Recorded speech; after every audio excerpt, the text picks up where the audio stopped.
Good morning! Hi everybody! So today we're going live with Lorraine from House of Owls. So we just need to try and add her, unless she is going to add herself. Let's just see. Let me just see. Lorraine. Oh, hello!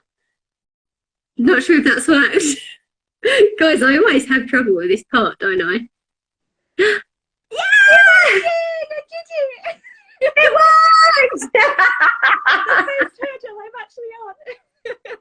We're live!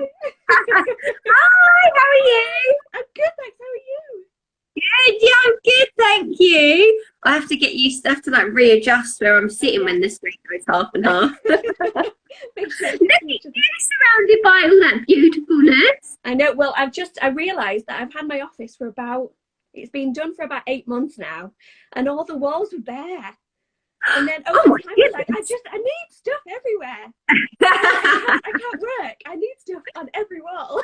It's so good. It's lovely. Thanks. So introduce yourself to us. Who are you? Where are you from? I'm Lorraine, and I run House of Owls. And yeah, that's me. It's a wire art business. Yeah, I've got my shop, so people can just buy my standard items. Yeah. Or I do lots of custom orders as well. Yeah. So I can do whatever you want. That. Oh God, so creative. So we're just going to have a general chat today about who you are, what you do. So obviously you do wire art. So how did it all come about? How did you get into doing it? Well, I think it was a bit of a weird start, really. That I've always been really creative. So I'll just with whatever I've got, I'll just try and make something. It was about 4 years ago that I needed a pair of pliers, and I went to the pound shop, and it came with a roll of wire. I was like, oh, I wonder what I could do with it, because I don't know what to do with this. And I just started making like white light bulbs and little words. And I really liked it. That's the first thing that you made then, the little light bulb. Yeah, it all came from that, really. It was a light bulb moment. Yeah, absolutely. And I put it on Instagram because it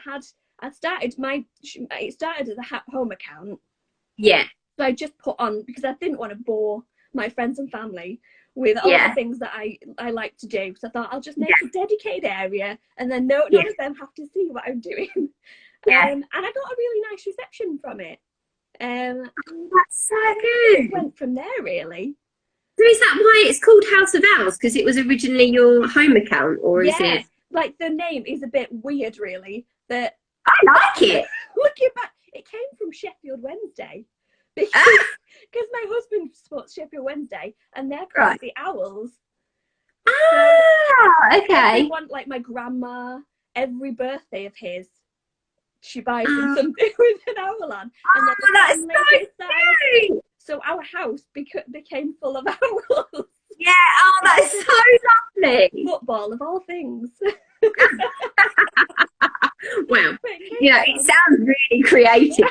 Yeah, if you didn't know, it's actually football. It could just be obscure and interesting. I love it. Oh, so that's so interesting to know, because obviously, like, like all the accounts on Instagram, they always have a quirky name, don't they? And you kind of think, where's that come from? Like, how has it come to that name? And it's interesting to know, like, the backstory of it. Yeah, they're always really obscure, aren't they? Yeah, I love that. Oh, I think that's really nice. I think it goes well with like what you do as well. Yeah. But have you ever made an owl? No, I haven't. I've never made an owl. Oh my God! It's ridiculous, really, isn't it? You need to make one now. I do need to make an owl, don't I? I think it's just the house became so saturated with owls. Yeah, it's just like, I can't face any more owls. I just don't need any more.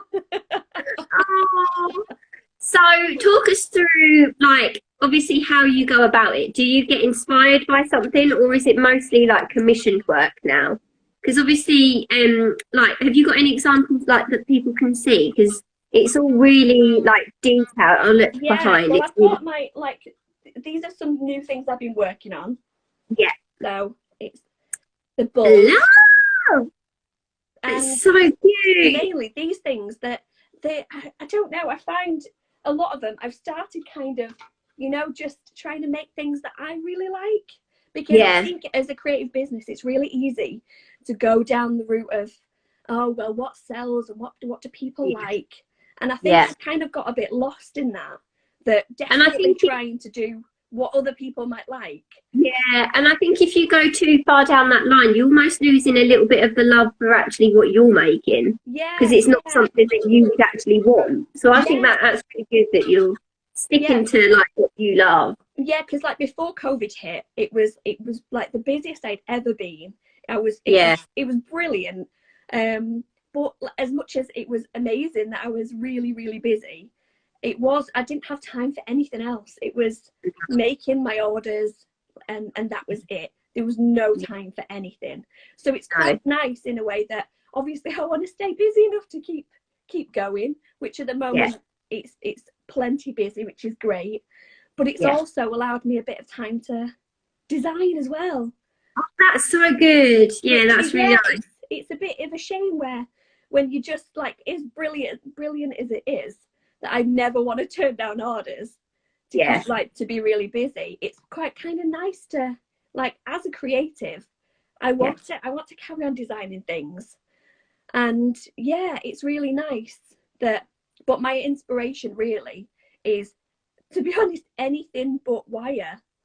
That I try my best. Like when I started, it was really easy to avoid it, because when I started my business, there was one other person that was doing something similar, but we had very different styles. Yeah. So it was really like clean cut. There was no crossover really. Yeah. So as it's got busier, obviously the market's got a lot busier. It is harder to avoid other people, but I'll avoid it at all costs really. Yeah. No, I think that's anything that's different to what. Yeah. So have you found it quite hard being, like, obviously with lockdown and everything, have you found it quite hard to be creative and like be inspired by different things to be able to create new things, or have you found it easier?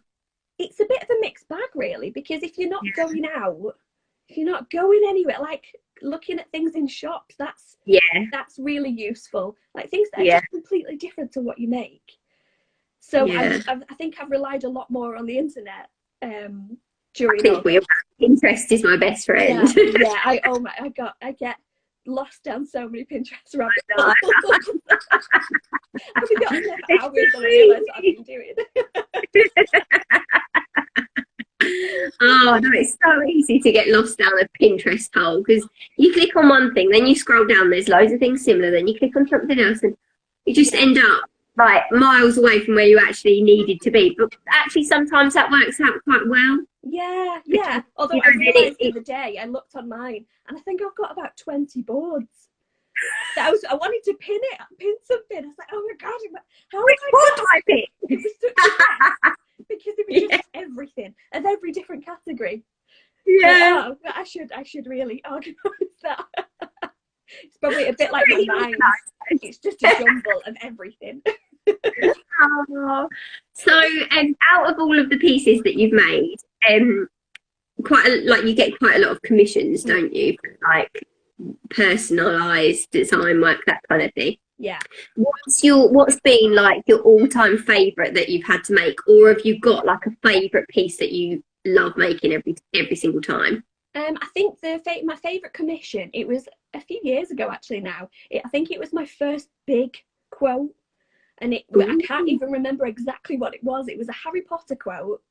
Oh! I'm not really a Harry Potter fan, but it was it was a really long quote, and then it had a light bulb hanging off the end word. Oh, wow. And it really sticks in my mind that the customer took an amazing picture of it. Yeah. They had a really lovely house and it filled like a lot of the wall, and that one really sticks out in my mind as being my favourite commission. Oh, I bet. I've got the quote on the tip of my tongue. I am a bit of a Harry Potter fan. I love Harry Potter.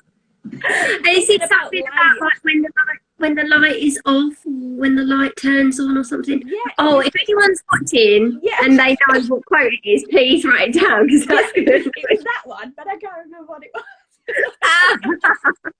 Just remember how it looked, not the actual words. Yeah, that's all that matters, how it looks at the end. Who cares about what it was? But I think for myself, I do prefer the things that I think that I try to set myself apart in. Those are the things I really like. So when wire words became more popular, I really tried to go with the shapes and those kind of things. And those are the things that I love. I think what you design is quite different to what everybody else does. I love the toilet one. Oh, that's one of my best sellers. I love that one. Well, it's those that it has become more and more difficult to, as everyone knows in this kind of business, that when you're making things, and especially if they're popular, more and more businesses will pop up. So it's been, in a way, it's been challenging and difficult, but I suppose in another way, it's really pushed me to do things I probably wouldn't, if I'd have just stayed with what I was doing and there wasn't really any competition, then I probably could have just stayed on the same path. But I guess if you try to see the positives of the extra competition, it really does push you to definitely. It's like, oh, I'm better. You're trying to do something that that other people aren't doing. I think that's the worst thing that you want as a maker, to be just lumped in the same category as like saying, oh, you do the same stuff, and I want to be doing something that's just me. Definitely. And not what everyone else is doing, if that makes sense. So recently we reposted one of your posts, because obviously you're an interior lover as well. You added a happy vinyl to one of your cabinets, and you also added it into the inside of a window, didn't you? My window, yes. That was another one. I love it. So do you think exactly that? It's the inspiration, isn't it? Yeah, oh, definitely. Well, we got the inspiration from another, it was actually an interior designer on Instagram as well. She had painted, upcycled her table, with her Atso print, and that's where I was like, oh my God, that's such a good idea. And that's when I ended up doing the cabinet. And it's just things like that that just make people go, oh, I can do that. It's so easy. Yeah, and it's always from unexpected places as well. Yeah, definitely. But my question was going to be, do you think you might add some happy vinyl into some of your designs, like on your wood? Have you added some on your wood? Yes, I actually have. So that's... Look at that! Fun with a bit of happy vinyl. That is lovely. I love that. Because this is, as well, it's another part of trying to push yourself as well.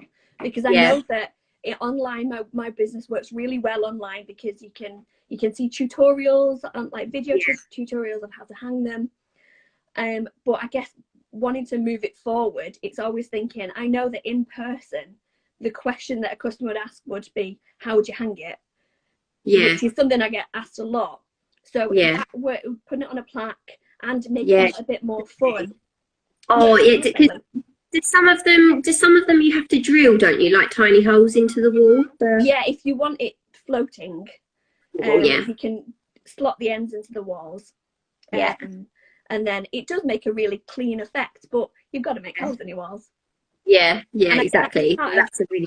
Yeah, when I started, we were renting our house, and as much as I'd love to be able to do that, I couldn't have drilled holes in my walls. So when I started my words, it was strictly you hung them with command hooks. Yeah, that took months to find a solution. That I've tried and failed many attempts to make them stick at all without making any holes. And then command hooks were brilliant. Oh, that is such... I do... like the little invisible ones, they're so handy. Oh, yeah, I use them everywhere now. Yeah, I think my whole house is command strip. Don't put one up because the whole house will fall down. Don't put any weight on anything. So, with the whole, obviously, lockdown and everything, have you found that has had a knock-on effect, like with your sales and things like that? Or do you think that because people have been at home, they've been wanting to make more of their home? Yeah, I think during the first lockdown, I had a big boom. Obviously, the first few months of the year were were quieter because it's after Christmas. And then as soon as the first lockdown hit, it got really busy. Obviously, the same as me, I was wanting to buy loads of stuff for the house. I know. Why was this as guilty as everyone else? So it got really busy then. And it's hard to predict at the moment because there's so many things that are involved that, yes, you're at home all the time, but do people have money to spend if they're worried about it? So it's really hard to predict anything at the moment. So each week if I've had enough orders for the week, I'm happy. And I'm trying not to look too far into the future because definitely. I don't know what's going to happen next week. I don't think anybody does today. I think we're all just doing that at the moment. Yeah, really see what's going on. So let's say that we're out of lockdown. We can see everyone, we can see our friends, we can do all of that. What kind of plans do you think you've got for the future of House of Owls? Do you think you might, I don't know, do any craft fairs, things like that? Yeah, well, that's part of what the direction I went in with the plaques. I think, was it 18 months ago, perhaps? I joined Curated Makers. So for anyone that's not aware of that, it's someone called Megan, who's lovely. She compiles lots of different makers, and then she does pop-up events in high street shops. Yeah. And I took part in that, and it really gave me a taste for, being there in person.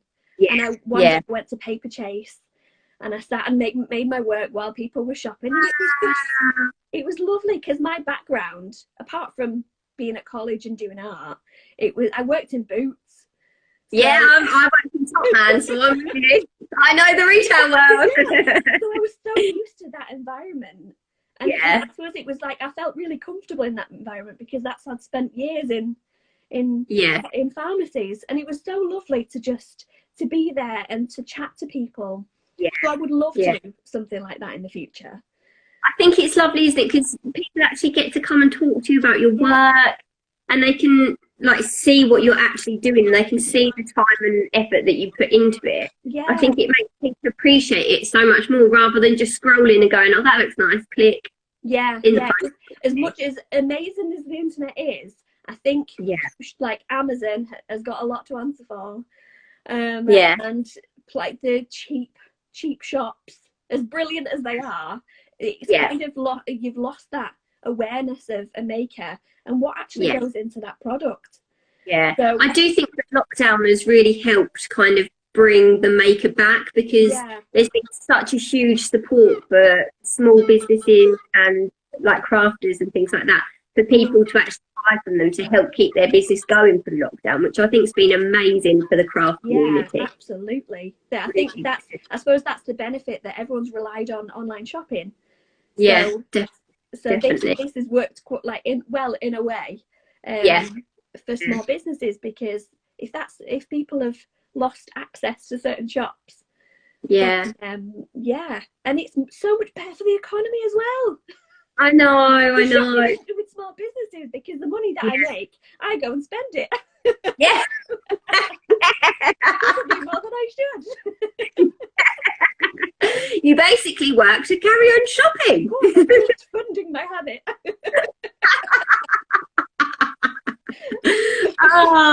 So that brings us on to you've actually sorted a lovely discount code for everyone watching today. Yes. So the discount code is HappyFabric, all caps, HappyFabric, for 10% off all orders. No minimum spend or anything. Oh, lovely. That's so kind of you. So you are now feeding everybody else's shopping habit. That's perfect. Oh, it's been so lovely chatting with you today. It's lovely. It's lovely to talk to another person. I know, it's crazy, isn't it? Well, hopefully, like when we're out of lockdown and everything, hopefully we'll get to see you at a fair or something like that. Yeah, that would be so nice, wouldn't it? Hopefully the world will return to normal. I know, it will. It will. But what I'll do is I'll pop the discount code. I'm going to save this live on IGTV, so I'll tag you in it, and I'll put the discount code in there as well, so all of our viewers can go and have a look at that. All right. Lovely. Thank you so much for chatting. We'll speak to you soon. And you